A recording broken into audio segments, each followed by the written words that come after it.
En el tercer domingo del tiempo ordinario, el Papa Francisco nos ha invitado a celebrar el Domingo de la Palabra de Dios. Todos los domingos y todos los sacramentos orbitan alrededor de este misterio de comunicación de palabras que realizan obras, ¿no? Que es la palabra de Dios. Pero en este queremos fijarnos con especial énfasis, ¿no? El acento está puesto precisamente allí. Al comienzo de la vida pública de Jesús, Jesús va a la sinagoga de su pueblo, a Nazaret, y allí pide que le abran el libro del profeta Isaías.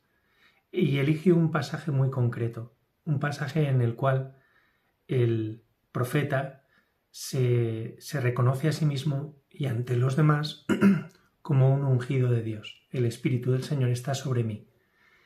Y esta experiencia consciente de estar ungido, de estar bajo la acción del Espíritu Santo, supone a la vez un envío.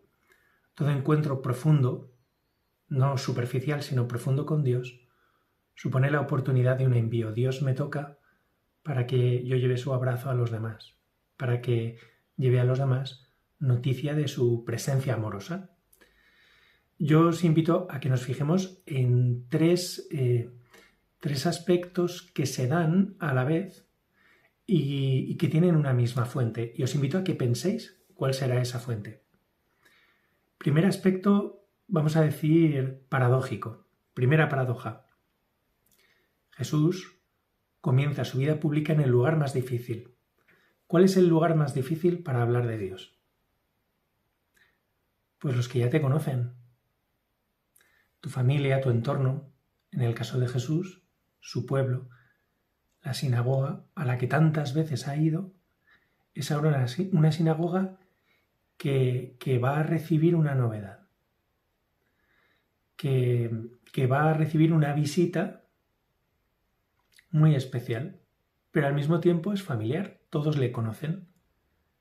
Y es que cuando hay contacto real con la palabra de Dios, se produce a la vez una familiaridad real. Dios te habla en tu idioma, como le puedes entender. Dios se dirige a mí del modo que necesito. Pero lo que necesito es que sea Dios. Es decir, que aunque la vía que elige para llegar hasta mí sea muy ordinaria, muy ordinaria, muy ordinaria, muy normal, muy normal y muy normal, sea Dios quien en realidad me esté visitando. Y de hecho, si no puede incidir en tu vida normal, no es Dios. Tendemos a pensar justo lo contrario, ¿no? Dios está en lo extraordinario, en lo casi inefable, y lo está. Pero si no puede llegar a tu dolor de muelas, a tu tortícolis, si no puede llegar a que estás arruinado económicamente o abatido, si no puede llegar a tus ilusiones, a tus proyectos, si no te puede hablar en tu idioma, con tu sentido del humor, a través de acontecimientos propios de tu vida, no es Dios.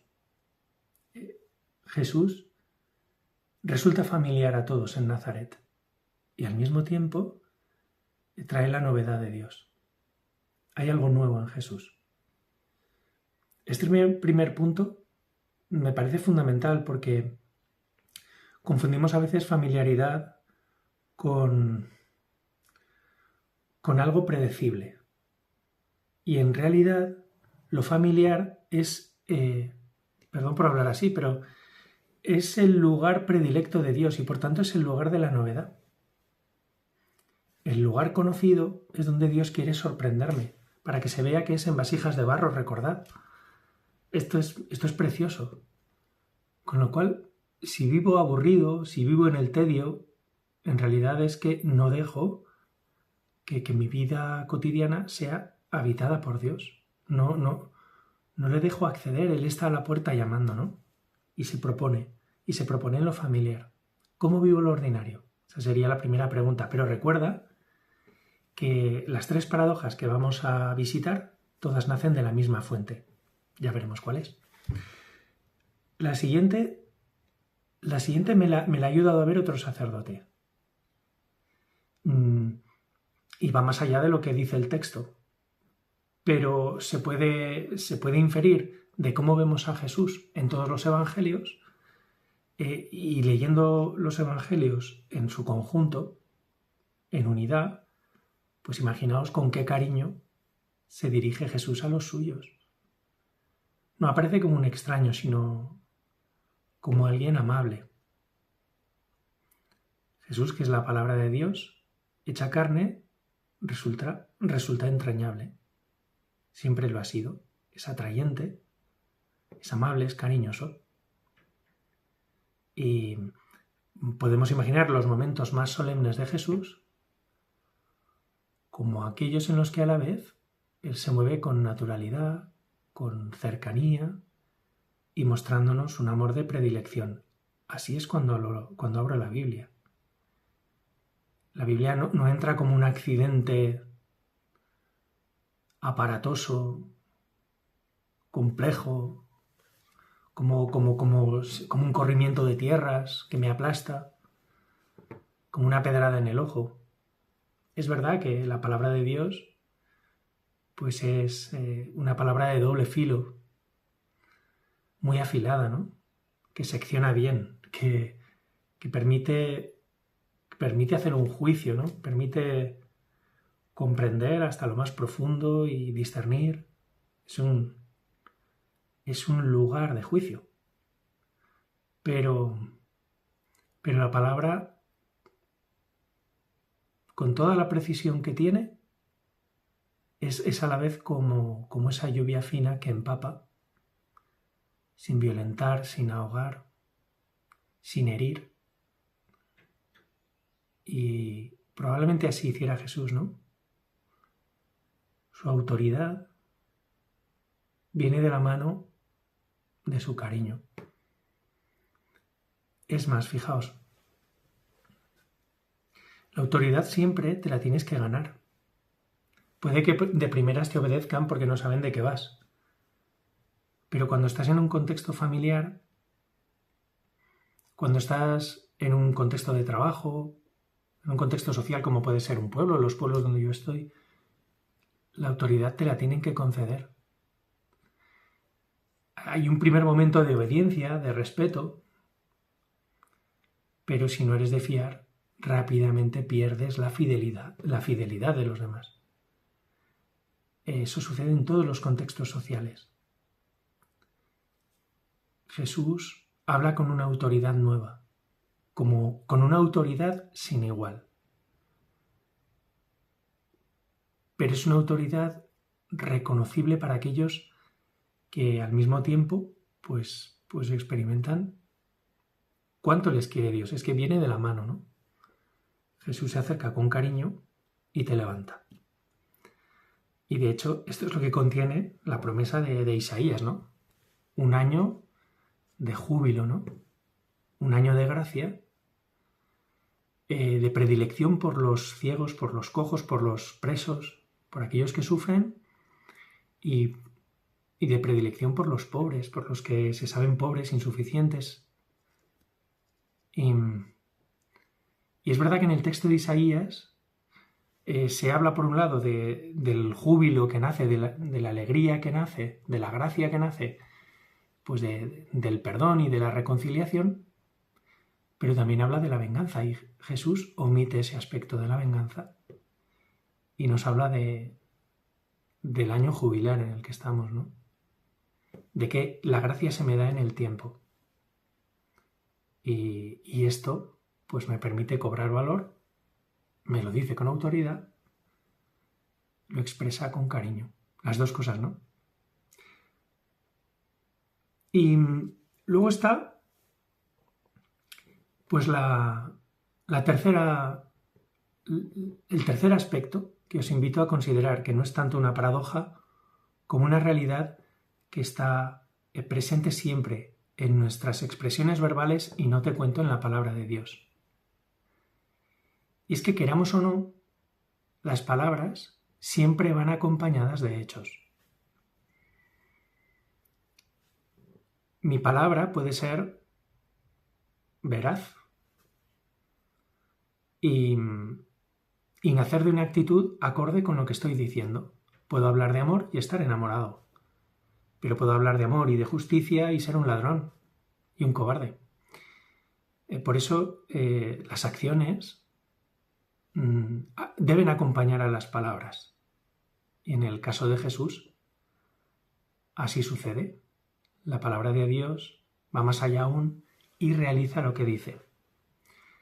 Pero se detiene ante, de nuevo, su criatura predilecta. Recordad que todo nace de la misma fuente. Y yo creo que muchos ya lo habréis deducido. Esa palabra, dispuesta a realizar lo que está diciendo, es una palabra que al mismo tiempo coloca ante una decisión. Y por eso, aunque en el pasaje de este domingo no aparezca el cabreo de muchos de sus vecinos en Nazaret, Jesús incomodaba a sus vecinos cuando por fin comienza a expresar de verdad la promesa que ha venido a realizar y que él mismo es ese lugar donde Dios reina. Cuando interpreta de verdad la palabra, cuando interpreta de verdad lo que Dios quiere decir, porque solo el Hijo puede desvelar el plan del Padre, cuando se muestra de verdad como el intérprete de la ley, en ese momento despierta el escándalo. Y al mismo tiempo, pues supone una realidad nueva para aquellos que se deciden a seguir su palabra, a seguirle, a comprometer su vida entera, ¿no? Detrás de ella. Dios nos coloca ante una decisión. Y en cuanto le digo que sí, o comienzo a decirle que sí, su novedad entra y comienza a hacerlo todo nuevo. Y el que no se deja habitar por esta promesa que viene encarnada, perdón por hablar así, que igual queda un poco gaseoso, pero quien dice no a Jesús, en el fondo no sabe lo que se está perdiendo, lo que nunca será. No lo puede concebir en ese momento. Y en cierto modo es una misericordia de Dios no saber todo lo que nos hemos perdido ya, a día de hoy. Porque si lo supiéramos estaríamos abatidos, pero podemos cobrar ánimo y decirle hoy que sí. Y Él entra y su palabra no es solo mero consuelo humano o unas instrucciones para construir algo o consejos. Su palabra, que es misteriosa, es a la vez una semilla y nos hace crecer y nos aúna y nos perdona y nos eleva y nos alimenta. Su palabra lo realiza todo y nos llena de verdad, de alegría, ¿no? ¿Cuál es la fuente, entonces, de esta palabra que resulta a la vez familiar y novedosa? Que me expresa su novedad en un contexto familiar. Que es autoridad, pero autoridad expresada con cariño. Y que al mismo tiempo no apabulla, sino que me coloca ante una decisión y cuenta con que, pues en ocasiones le diré que no. Pero sabe lo feliz que seré cuando le digamos sí. La fuente es el amor de Dios. El Espíritu del Señor está sobre mí. No podemos ser literalmente Jesús, pero unidos a Él podemos vivir la evangelización, especialmente en los contextos donde se nos conoce, donde nos debemos hacer de fiar. Debemos dejarnos medir por estas claves y pedir al Espíritu Santo que nos ayude a imitar a Jesús, a vivir desde ahí, recibiendo la palabra, pero al mismo tiempo llevando ese tesoro que Dios coloca en la vasija de barro que somos. Feliz domingo. Dios os bendiga.